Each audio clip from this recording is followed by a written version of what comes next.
Bonjour, je vous partage ma réflexion avec le texte de l'Évangile selon Saint Jean, chapitre 21, versets 15 à 19. Cette parole fragile et ardente échangée au bord de l'eau entre un ressuscité et un homme qui a trahi, mais qui pleure d'aimer. Sois le berger de mes agneaux, sois le pasteur de mes brebis. L'Esprit Saint vous enseignera tout et il vous fera souvenir de tout ce que je vous ai dit. Je voudrais m'arrêter avec vous sur ce commandement étrange. Non pas domine, non pas juge, non pas enseigne par la force, mais paix. Jésus confie à Pierre, c'est-à-dire à un homme qui a failli, la tâche la plus vulnérable qui soit. Prends soin de ceux qui ont faim de présence, de ceux qui errent sans bâton ni carte. La bergerie n'est pas un empire, c'est une clairière où l'on apprend à nommer chaque visage. Dans nos sociétés saturées de données et affamées de sens, être berger, c'est résister à la tentation de gérer des troupeaux pour retrouver la lente pédagogie du regard. Le pasteur, en grec, poimen, est celui qui veille, qui marche à la même hauteur que la soif. Aujourd'hui, soigner, enseigner, accompagner, gouverner même, ne devrait-il pas se convertir? Mais pourquoi cette insistance? Question. M'aimes-tu? 3 fois, comme pour effacer 3 reniements. L'amour du Christ n'est pas une récompense, mais la seule source viable de l'autorité. Aimer, c'est entrer dans une vulnérabilité assumée, c'est accepter que l'autre puisse partir, trahir, revenir. Et c'est précisément parce que Pierre est désormais pauvre de sa propre suffisance qu'il peut paître.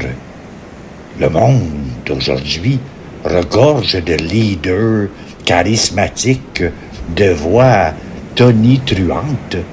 Mais où sont ceux qui disent « Je ne te dominerai pas, je te porterai dans mon inquiétude ». Le pasteur, pour Saint Jean, n'est pas celui qui détient la vérité, mais celui qui reçoit la mission comme une blessure d'amour. Le plus grand risque de notre temps n'est peut-être pas l'erreur, mais la sécheresse du cœur, qui commande sans jamais demander « M'aimes-tu » ? Vient ensuite la prophétie troublante. « Quand tu seras vieux, tu étendras les mains, et un autre te mènera là où tu ne voudrais pas aller. » Voilà la figure même du pasteur crucifié, non par fatalité, mais par abandon. La vieillesse spirituelle, ici, n'est pas l'affaiblissement, c'est l'acceptation de ne plus être le maître de son chemin. En théologie, on appelle cela la confiance. Et en poésie, on dit « l'oiseau ne maîtrise pas le vent, mais il ouvre ses ailes ». Être pasteur aujourd'hui, c'est accepter de ne pas tout contrôler, d'être conduit parfois vers des lieux que l'on n'aurait pas choisis. Le dialogue interreligieux, l'accueil des migrants, la faiblesse des institutions, la nuit de la foi. Le pouvoir contemporain vénère la jeunesse, l'agilité, l'optimisation. L'Évangile, lui, sanctifie la maturité qui se sait conduire. Mais attention, cette mission n'est pas solitaire. Jésus avait promis, selon Saint Jean, chapitre 14, que l'Esprit Saint enseignera tout et vous se fera souvenir. Autrement dit, le pasteur n'est jamais une île de génie pastoral. Il est habité, rappelé à l'essentiel, soufflé par une mémoire plus grande que la sienne. Dans nos églises, dans nos communautés épuisées, dans nos familles désorientées, nous manquons moins de méthode que cette mémoire vivante, celle qui garde vivant le goût des premières rencontres avec l'Évangile. L'Esprit, c'est ce qui nous empêche de confondre l'administration avec l'onction. Il vous fera souvenir, non pas vous apprendra un nouveau programme, mais vous ramènera à l'intimité du lavement des pieds, au matin de Pâques, au pain rompu sur le bord du lac. Alors, suis-moi, conclut Jésus.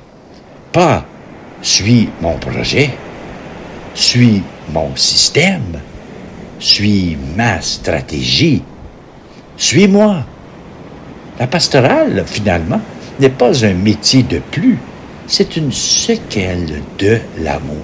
On devient berger parce qu'on a soi-même été cherché, porté, pardonné, et l'on marche derrière celui qui ne lâche pas la main, même quand on ne voit plus la route. Aujourd'hui, face à des jeunes qui cherchent moins des certitudes que des témoins, face à des foules blessées par des abuseurs et fatiguées des paroles creuses, face à une planète qui souffre et qui appelle des gardiens et non des prédateurs, cette parole de Jean résonne comme une alternative radicale.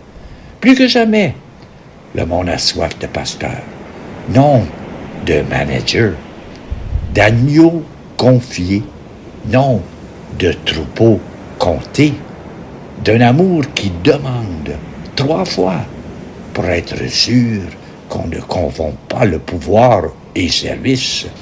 Sur le visage de Tibériade, ce matin-là, il y avait un feu de braise, du poisson grillé et un homme qui n'osait plus promettre. Jésus ne lui a pas redemandé d'être fort, ni infaillible, ni brillant.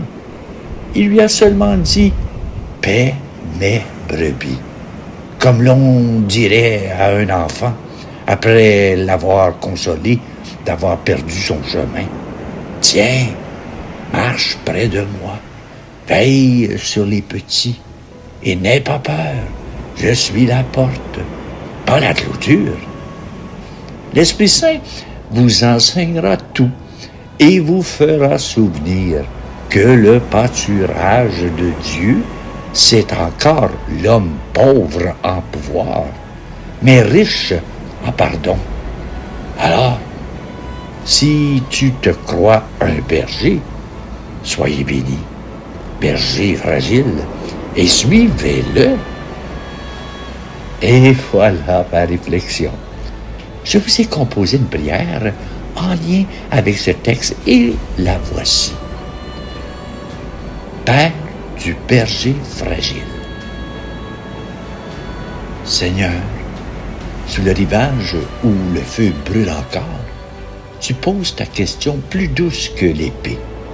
M'aimes-tu vraiment? Je n'ose dire, je t'adore, mais je tends mes mains vides, de peur d'être trompé. Tu ne comptes pas mes fautes, tu creuses ma blessure, jusqu'à ce qu'il en sorte un nom pour chaque agneau. Donne-moi, je t'en prie, non le pouvoir qui dure, mais le genou ployé pour lever les sandales dans l'eau. Quand Mes bras deviendront des branches sans défense. Qu'un autre me conduise où je n'osais marcher. Que je sache vieillir dans l'or de ta confiance, comme un champ qu'on enferme, offert aux prometteurs cachés. Souffle sur ma mémoire, esprit de la promesse. Rappelle-moi le soir où tu m'as regardé. Fais de mes doigts lourds des pasteurs de tendresse et sur mes pas brisés, Seigneur, suis-moi, toi, le premier. Amen. Et voilà. Merci d'être là. Je vous souhaite une très belle journée.